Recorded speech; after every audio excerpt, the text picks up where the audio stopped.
Hi, everyone. Welcome back to another amazing episode on the Unleashing Potentials podcast.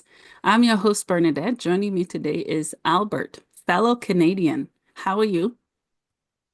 Very good, Bernadette. Awesome. Thank you. You're Very good. welcome. Thank Albert, you. thank you so much for coming on the podcast. I know we Yeah, had to reschedule a few times. that's okay. You've been so patient, so understanding with zero judgment. I appreciate that. Thank you. Uh, well, I understand you guys were in a deep freeze for a long time, and there Oh, we was were. common colds and flus and all these kinds of things that happen to us Yeah. humans. Yes, Yeah. absolutely. Yeah.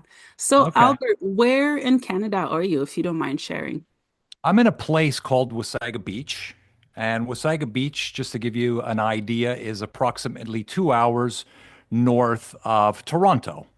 Oh, Okay. okay. Okay. Most people are familiar with Toronto because of sports and things like that. Yeah, yeah. Yeah. That's awesome. Have you always lived there or you moved around a bit? No, I was actually from Toronto and I moved up here a couple of years ago, and it was just part of the evolution of my life, going towards something a little bit less Mhm. busy, much less traffic. That's a huge bonus up here, Yeah, you know. yeah, yeah. And it's just, with my work being more spiritually oriented, we tend, those of us that do this kind of work tend to enjoy more controlled environment, quieter environments rather than the big city hustle and bustle and that sort of thing. So it was just a natural evolution. Mhm. And I'm here for now. We'll see we'll see where we end up in the next couple of years, but for now this works.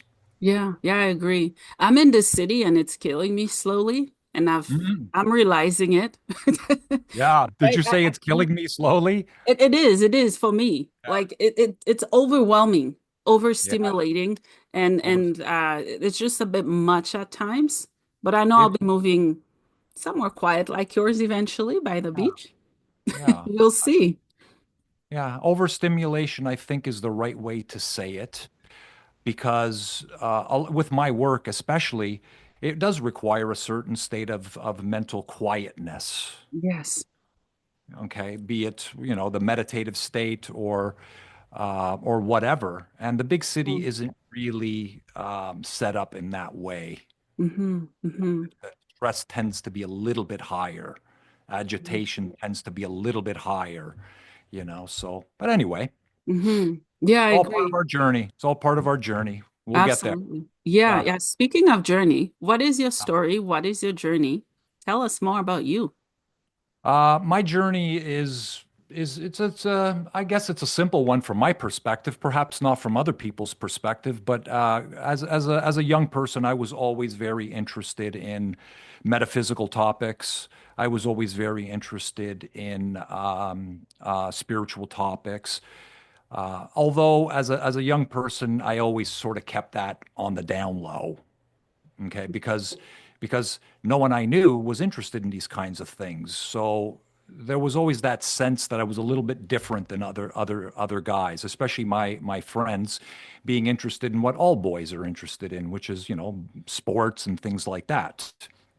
And eventually later on in life, as I was suppressing that and not coming forward and expressing my true interests, of course, that can only lead to something that's going to create a bit of a problem emotionally and psychologically, right? Because you're not living your truth. Okay, so.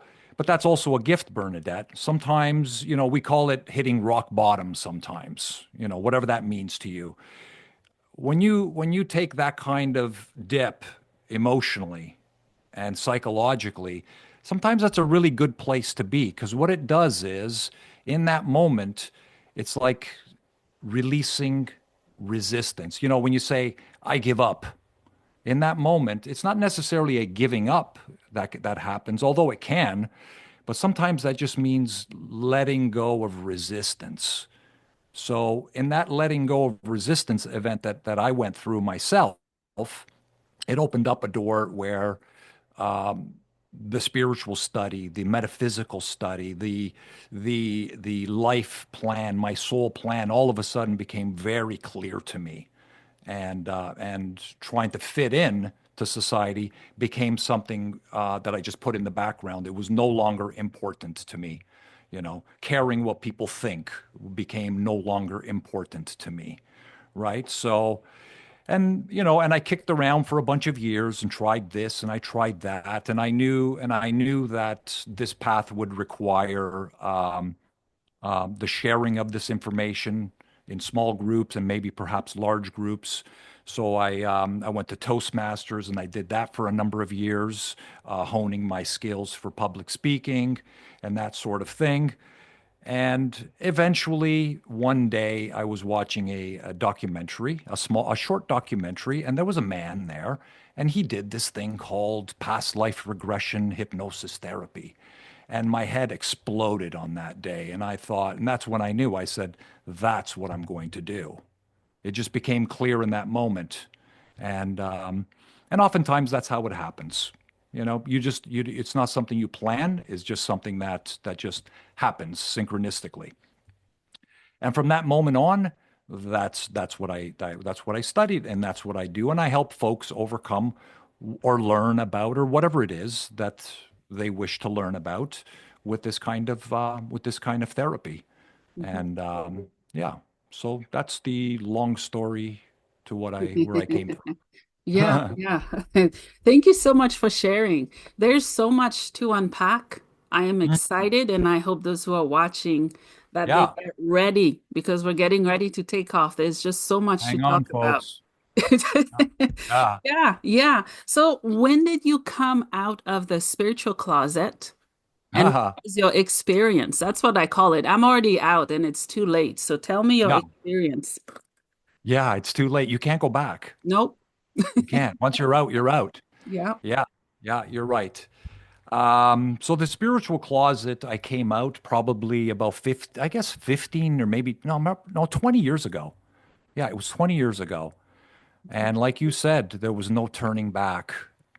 And it's some people describe it as your life mission or your calling. I think that's the best way to describe it, your calling.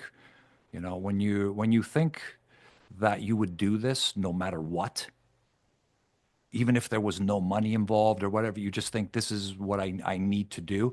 That's usually your calling. And if anyone gets anything out of this, it's to follow, or it's to keep moving towards your calling or your truth or your life mission or your soul mission. There's many different ways to say it. That is the most important thing above all else. It's more important than your bills. It's more important than the mortgage. It's more important than your job. It's absolutely the most important thing. Yeah. Okay, we're here. We got this one go around in this one particular incarnation. I say let's get it right on this one. Let's not Yeah. let's not mess it up. Yeah. Yeah, I agree. Yeah. For Um, sure. how can we live in our calling or purpose? Before we can live in it, we have to find it and know what it is and Yeah, live in it. How right. can we do that? Yeah. Well, most people don't know what their calling is. I find a lot of the clients that book that are looking for their calling usually tend to be in the more mature age, perhaps at the point where they're now retired, or perhaps one of the spouse passed away or whatever it is. I find that that's when they're looking for their life mission or their soul calling or whatever it is. Young people don't think so much about that simply because of the fact that they're young. Okay, so we don't see any teenagers looking for their life mission because they're still at that age where life seems like infinite to them. Mhm. And yeah, I forgot the question. What was the question? What was the Um, question? Let me ask myself. yeah, How but can like, people, yeah, how can how people can live people in their find? calling? Yeah, well, and so there's that, but there's also this idea that people don't know it. Mm. Like you said yourself, there's so much distraction going on this planet right now. There's like 1,000 shows you could watch at any given moment, and not to mention, not to Yeah. mention the cell phones and all that stuff. So people really don't know it. So when they come for a session, one of the biggest questions that's on their list, and they do show up with a list with questions. One of the biggest question is, what should I be doing? What is my life purpose? What is my soul purpose? That is what we call the universal question. So whether you're dealing with a mental disorder, whether you're dealing with a something in the physical body, something in your emotions, that question is always on the list. And if it's not on their list, then I add it to their list. Okay. Because let's say they have a bunch of issues, let's say with emotional things and perhaps some physical issues. And let's say they did find their soul mission or their calling or their whatever you want to call it. That alone, the simple fact that they found it and start moving towards it, that alone would allow some of those other things to drop off. The fact that they're even dealing with these physical issues or mental issues, not in every single case, but in some cases, is because they're not living their truth or they're living their soul mission. Because every single one of us, however many we are now, 8 billion or 9 billion or whatever, every single one of us has a mission, has a purpose for being here, however little or however big that mission is, right? So really, if I think everyone should have a session and have a past life regression session and explore that for themselves. I think the world might be a better place if we all did that. Yeah, Yeah, I agree. Yeah. sure. Yeah. Yeah. I think I might be at the right place where my calling is. Um, Yes. I'm an older soul. Yes. So obviously, lots of us, this is not a first round thing, but No. I've been, my soul has been coming back from millennial on Earth and many other planets, but Earth, and I have all of it, chronic pain, mental health, Hmm. emotional, like it, Hmm. I have all of it together. Hmm. So I Yeah. think I have Amazing. those because I choose them, and it Yeah. also helps me connect with more people on a soul level. What are your Absolutely. thoughts? Absolutely. I jokingly say to clients when they have a lot of stuff, we'll just call it stuff. I Yeah. usually say to them, I jokingly say to them, well, you signed up for the PhD program in this life. You Oh, went for yeah. all of it. You Yeah. went for, you went to check off all the karmic lessons all in this one lifetime. You're wanting to get it all done. Yeah. So, usually they laugh and it sort of lightens up the mood a little bit, because a lot of this stuff is really there for you. And you got to remember, everything that happens to you or is happening to you on some level is a choice. You chose it. Some people will say, "Well, I didn't choose it on a conscious level." And I'll say, "Well, not all choices are made on a conscious level. Some are made on a subconscious level or what we would say a higher mind level." Okay? So you, Bernadette, chose the PhD program. You're here to get it done, high school, college, university, and all of it. Oh, yeah. Okay. Yeah. And this is why you're living this experience of what you would call you called it an older soul. I call it an experienced soul. Yeah. Okay? Slightly different. Hmm. So stuff like pain, for example. Okay, we call it metaphysical causation, which means you know what that means. We Hmm. basically take the physical aspect Yeah. and we make the connection to the emotional aspect of it. Okay, so if someone was to say pain, well, we would say, well, I would put as secretly as my notes as I'm exploring I would say perhaps something to do with underlying guilt. If they were to say something like fibromyalgia, I would then say, well, there's a little bit of underlying guilt that's perhaps seeking some sort of punishment. You can't say that to them because they don't even realize that on a conscious level, but on some level, this is being manifest within the physical body. Okay, so we know that connects to pain. We know that suppressed anger or buried anger, underlying anger, we know that that manifests as things like cancers and things like that. We know that a life that's lacking any joy and any sweetness, we know that that manifests itself as things like diabetes and things like that.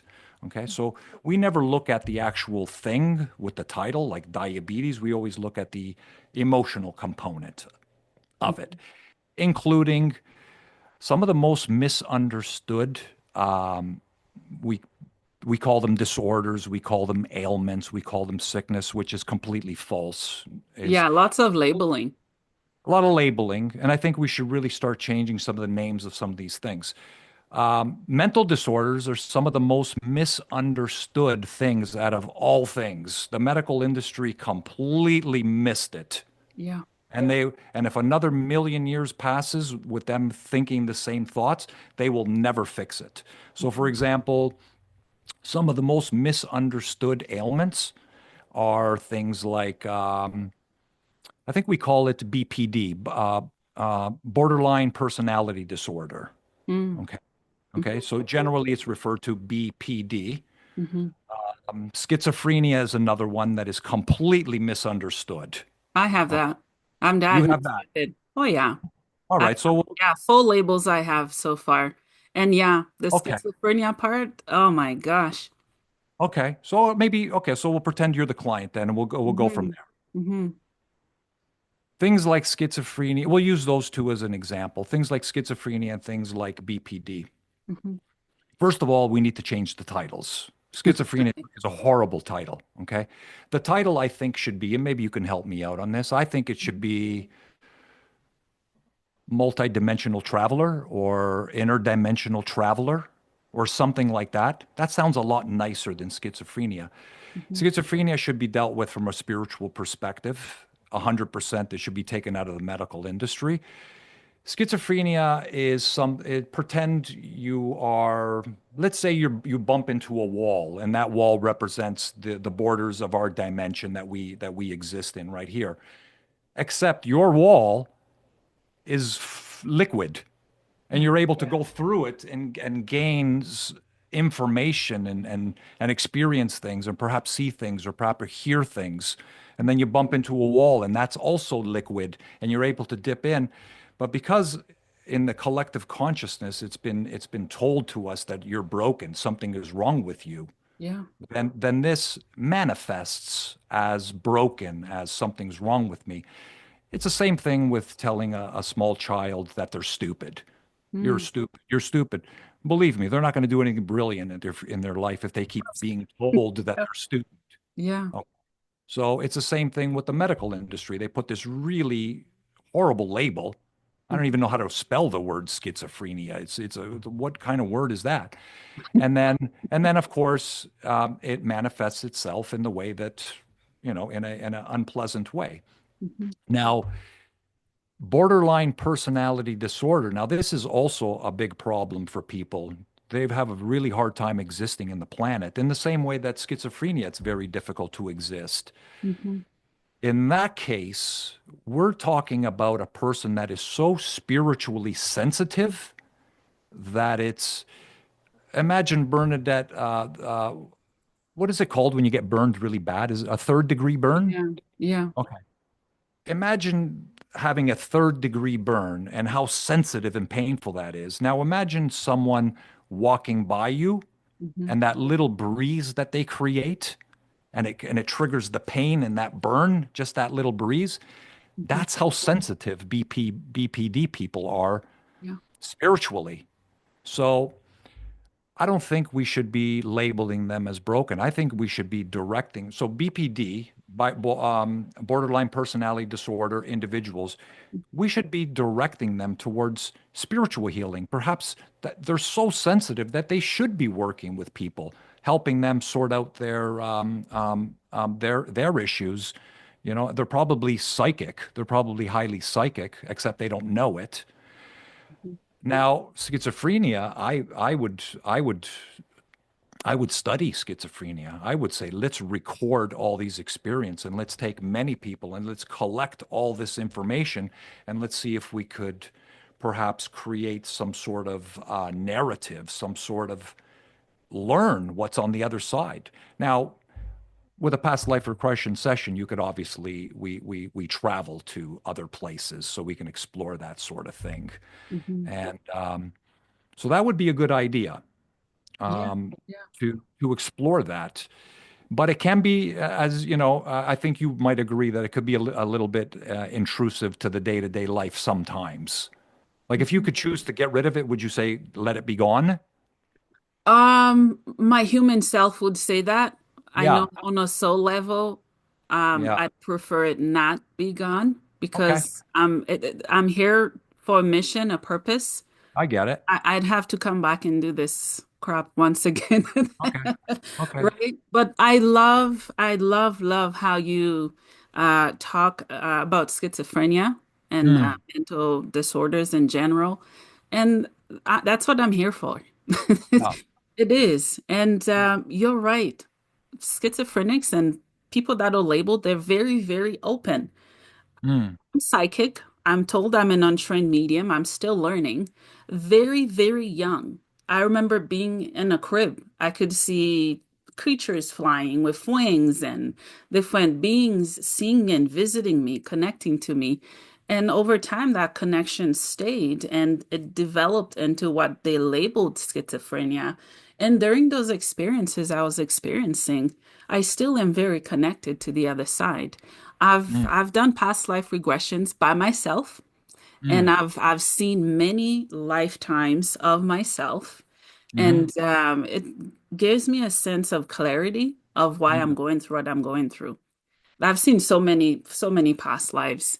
A few of them I can bring was in the 1800. Mm. I was a slave. I was black, and I was cleaning, and I fell in love with a Caucasian male who was working on a ship. Mm. And what else? I saw myself drowning. In this life, I am shit terrified of water. There you go. If it's deep water, I'm not going in it. I'm not jumping in it. I don't know how to swim. I'm teaching myself. Right. And that's a vision I had. Yeah. I've had so Very cool. many of them, so many. And Now, you saw this vision of drowning in that particular lifetime. mhm, Did that soften the fear of water it after did. that? It did. It's It it, did. it has Before, to. yeah. Before Okay. that, I didn't understand. Oh no, Right. how can I be so terrified of deep Right. water? And Right. then I went to another dimension I traveled to. Yeah. I was a mermaid. Right. And I see it, it was an aqua world with my mermaid sisters and family. And I'm Right. like, if I was a mermaid, a creature of water, how can Right. I be so terrified of it? And those Right. were back-to-back visions I had within the same week. Right. It made so much sense. Right. Well, you bring up something interesting because we call it we call it well the mermaid existence. That's something that's difficult to pinpoint. Is it a past thing? Is it a future thing? Is it another dimension? Hmm. That one's a bit trickier, right? So it's important to say that although we call it past life regression hypnosis therapy, Yeah. it doesn't necessarily play out as a past life every single time. Yes. Sometimes it's a future life, sometimes it's a other dimensional life, sometimes it's a non-physical life Yeah. where there is no physical body. Those sessions are really interesting because the information that comes forward from from those sessions Hmm. is more of a universal message rather than an individual message. Okay, so these people tend to be more spiritually oriented healers and psychics and mediums and people like that tend to have those types of experience. But Hmm. my very favorite experiences, and they don't happen often, I wish they did, but maybe they will from now on, Hmm. is when they enter into an extraterrestrial life. Oh, Those are my favorite. I would say the mermaid thing kind of fits that category. yeah. Okay. Yeah. Because I find that really, really interesting. And I've had some amazing experiences where I've been able to go through their whole house right down to the kitchen sink and Wow. what do you do and how do you do it and do you have spouses? Do you go to work? And where does your food come? So the extraterrestrial ones probably the most interesting, but I guess that's just Very me. intriguing. Yes, yes. I know for sure I've had many lives on other planets.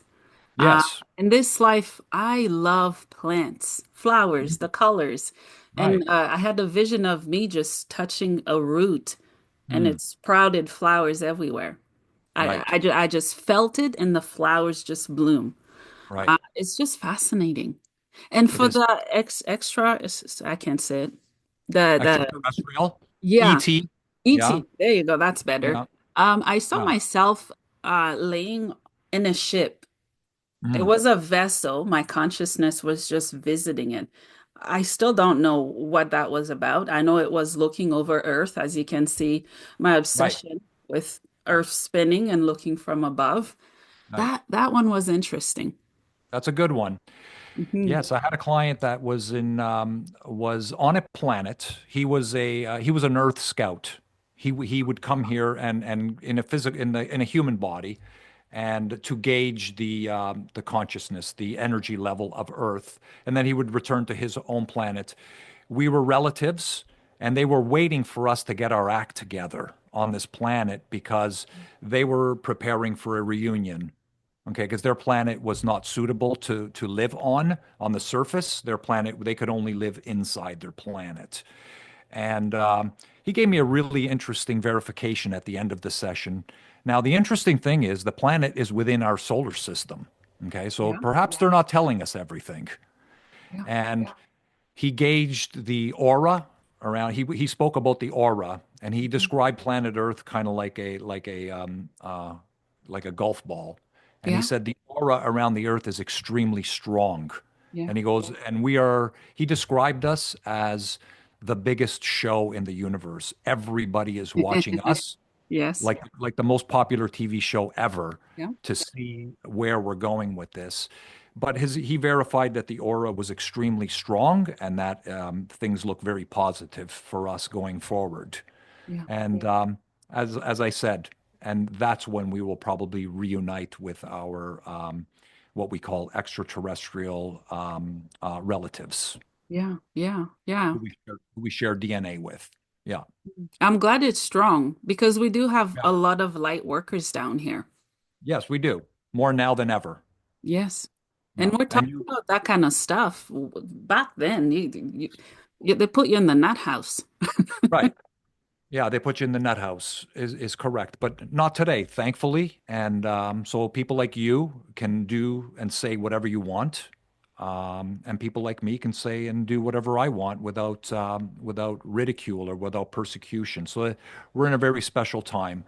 Mhm. So the best we can do is enlighten as many people as we can, or plant the seed at the very least, and hope that it grows and so that we hit that critical mass where the shift starts to speed up. Yeah. Okay, because we have the potential of living in a utopian society where all is fair and all is from the heart rather than from the brain. Mhm. So that'd be a good place to be, I think. Yeah, Yeah, I think so. Yeah, yeah, yeah. And for me, it wasn't always used to be that way. Especially with what I'm labeled with. yeah. Um, they'd be So, like, "Oh, she's hallucinating. She's seeing angels, dead all people on right, the other side, ETs." right. Um, but the more I evolve as a person, as a soul, I could care less Yeah, what that's people think. right. Yeah. So, so the experience that we label schizophrenia in the times that it presents itself, Mhm. um, how do you manage that?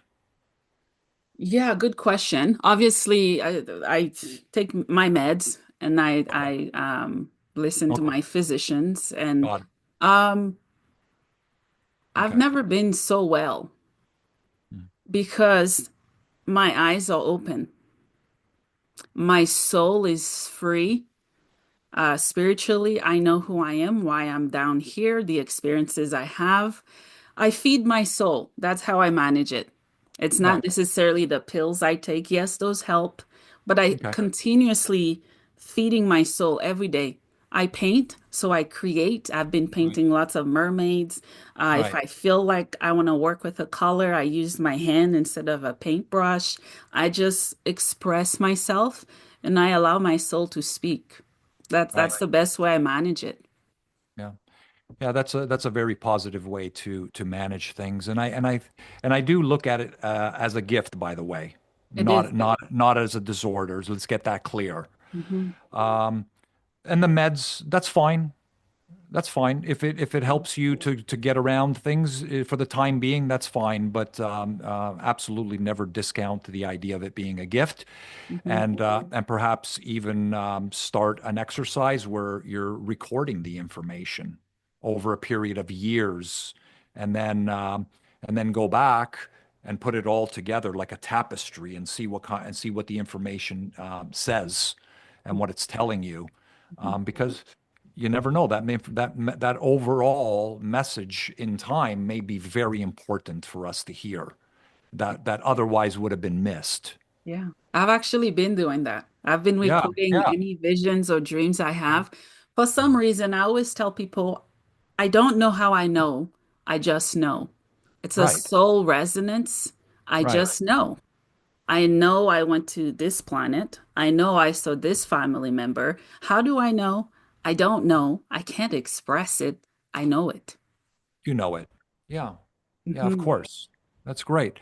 Yeah. Well, this is where we need to start moving towards, is less with the conscious mind thinking and more of the knowing, or the inner knowing. Yeah. We have a name for inner knowing. It's called intuition. Right? Intuition means inner teacher. Okay. We need to evolve to a time where inner teacher is the first thing that you pay attention to, and then this one here second. Yep. We're still operating on this one as the first one, and this one as the second one. So we got it backwards, Hmm. you know. Hmm. And the new science is now verifying that we were right all along. That they now found neurons in the gut, so we know that is actually the Yeah. first brain. So we know that now. So it's nice that we have the new science. It's really nice that we have quantum physics, because quantum physics is now something that we can explain what we're doing. Whereas in earlier times, we were not able to explain what was going on. So Mhm. thankfully now we have a science that backs us up. Yeah. Yeah. You know, Yeah, I agree. Yeah. it backs up reincarnation as well. They call it the continuation of the soul after physical death. Right? We just call it reincarnation. So we're saying the same thing now. Mhm. So that's really nice that we have the science, the new science rather, that's backing us up. Yeah, Yeah. yeah, I Good. agree. Yeah. Yeah, what is past life regression for those who don't know, for those who are skeptics, and for Hmm. those who want to learn more? Yeah. Well, yeah, no, it's not something that's taught, so that's a good question, obviously. Well, first and foremost, it's helpful if you do some spiritual study, come to some sort of understanding about the soul reincarnating, lifetime after lifetime after lifetime, like you explained yourself. And but the truth is, it's not necessary that the client does the spiritual study. In fact, it doesn't really matter if they're spiritually oriented. It doesn't matter if they're religious, and it kind of doesn't really matter even if they're atheist, which is a weird thing to say. Mm. But what does matter, Bernadette, is absolute open-mindedness and absolute open-hearted. Okay? So even if they're not getting any of this, and they've never studied in it, you absolutely have to be open-minded and have an open heart approaching this kind of work. Okay? Otherwise, you will block the process. Nothing will happen. Okay? So it does require that. But someone such as yourself, that has done the self study, you've done your own regression sessions using whatever protocol that you used. Mm. Those sessions are fantastic. Your session with you would probably be mind blowing. And I've done them with I've done I've had sessions with psychics. I've had sessions with mediums and spiritual healers, Mhm. and those sessions are always wild, because it's just so much information comes out. It's incredible. So yeah, that would be interesting. Um, so what else could I tell the skeptic about past life regression? It's simply an entering into what we call the quantum field. Let's go to quantum physics because I'm talking to the skeptic right now. So uh, Yeah. so so quantum physics would call it the 0 point field or the energy field or the quantum field or whatever you want to call it. Mhm. And that in the quantum field is where all information exists. Spiritual person might call it the Akashic records or whatever. Okay. But simply put, it's the information field. Okay. So in that in that hypnotic state, what we call the theta brainwave state, okay, we have access. It's like picture, those old radios with the dial, okay, that the little thing goes like that when the radio.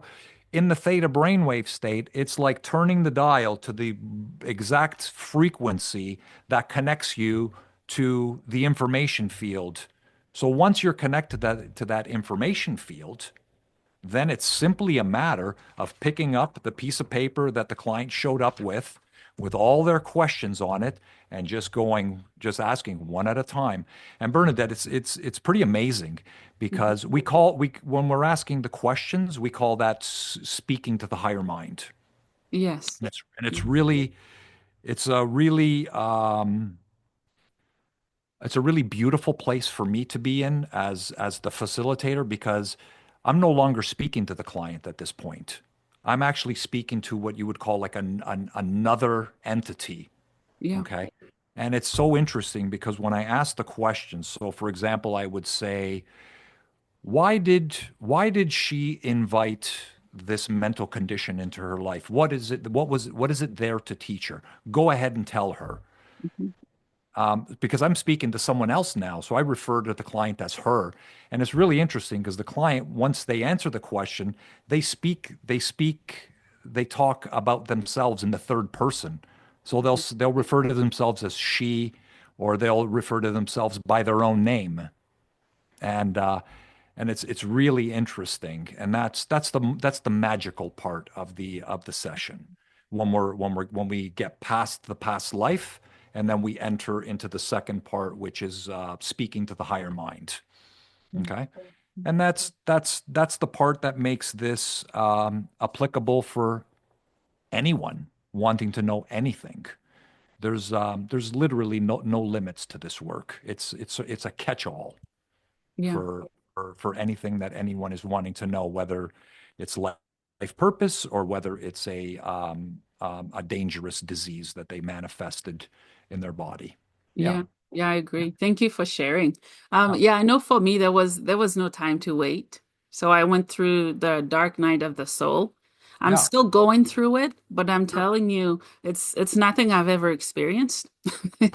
It was awful. The Yeah. first week, I know my guides were working on me, doing something with I have spine, bone issues, and mental. I felt hot, I felt cold, I felt Mhm. like I was levitating, I felt dead, and I felt alive. It, I didn't know what was happening, but they had to do it right away, and within that first week is when I saw Jesus' feet, angels. It was just a sudden thing that happened, and it's painful, but Painful. the ego doesn't want to let go. Yeah. It's a Yeah. constant wrestling, but I think the more that we can practice the shedding of the ego, it Right. becomes easier. But when we're Sure. in the thick of the storm, it's what kind of hope are we gonna have that it will get better? Mm. Yeah. Well, an experienced soul such as yourself is able to do this kind of work yourself. Yeah, I've been As doing it you myself. as you know, the vast majority of people need some assistance. Yeah, yeah, My work is not necessary. Um, People can absolutely do it on their own if they're willing to do the study and actually dedicate their time and their efforts to this kind of work. Absolutely. But as you know, we live in a world where that's not the case, right? So people have to sometimes ask for help, and that's perfectly fine, you know. If we keep going down this track in the ascension path, eventually I will no longer be doing what I do because everybody will be remembering their all their incarnations, and everybody will be able to do this kind of work, and I'll just move on to something else, which would be amazing, Yeah. you know. Yeah. That would be absolutely fine, and because we're always evolving anyway, and perhaps me being more musically oriented, perhaps I would go into, in the future, maybe some sound healing or vibrational healing or something like that, which would be amazing, Yeah. right? But Yeah. for now, this is my path, and we're helping folks in this way for now. Yeah, Yeah. absolutely. Yeah. Yeah. Yeah, definitely. So as we wrap up, is there anything else you'd like to share with anybody that's listening? Well, the thing I'd like to share is first of all, the word hypnosis itself. Hollywood really did us a lot of harm with that word. The Yes. movie industry did us a lot of harm with that word, and I still see it today. People are a little bit nervous as they show up for the session, and from my perspective, being nervous is a bit silly because hypnosis or the brainwave state that's associated with hypnosis is really a very natural state to us. Yeah. We experience it literally every day of our lives. So I would like to say to folks, there's absolutely nothing to fear. It's not something it's not mind control. It's not that you're going to get stuck in that state and you're not going to freak out and have something negative happen to your brain. None Mhm. of these things could happen. Although there are strong emotions, and there sometimes is screaming, or rather crying, and Mhm. screaming is rare. It's more heavy crying at the most extreme state. So they should not be afraid of that, and they should embrace this sort of work, be it hypnosis or be it any other type of healing modality that requires a lower brainwave state. Okay, Mhm. Mhm. so yeah, Yeah. Yeah, I I think that agree. I think that'd be a good message for folks is to say nothing is going to happen to you. It's going to be just fine. Yeah. You know, Yeah. it's I've and had to work through that fear yeah, and like mentally. yeah, and like schizophrenia and like BPD and all the PTSD, we need to change the title, I think. We need to change it to something else that sounds a little softer, you Yeah. know, Less terrifying. less terrifying, whatever that is. Yeah. But yeah, so let your folks know that, and we'll Mm. see what happens. Yeah, absolutely. So Yeah. where can people find you, work with you, and support the work that you're doing? Yeah. Well, they can go to my website, which is basically my name.com, albertcrimi.com. I don't know if you'll be putting that I anywhere. will be. Yeah. You will? Okay. So that's fine. So they can go there and they can get some information on on me. Or simply just shoot an email and ask me a question. Like for example, if you're living where you're living, obviously you can't come to see me. So you may want to ask me where to direct you to the best place or the best practitioner in your part of Canada that could help you best. Mhm. Okay. So questions are always welcome. And yeah. And they can go Mhm. to, of course, my Facebook page is easy to find as well. Mhm. And I share some of my stories. I call them stories of healing. So I take a whole session, I sort of sum it up into a small paragraph, and that's the way I share with the world as well what I'm doing. Mhm. Yeah, Yeah. yeah, Yeah. yeah. Very good. Amazing. Amazing. Yeah. Yeah. Well, Albert, thank you so much for your time. Thank All you right. for Thank all you. you do, and thank you for coming on the podcast. Thank you very much. It You're was fun. welcome. You're Very welcome. good.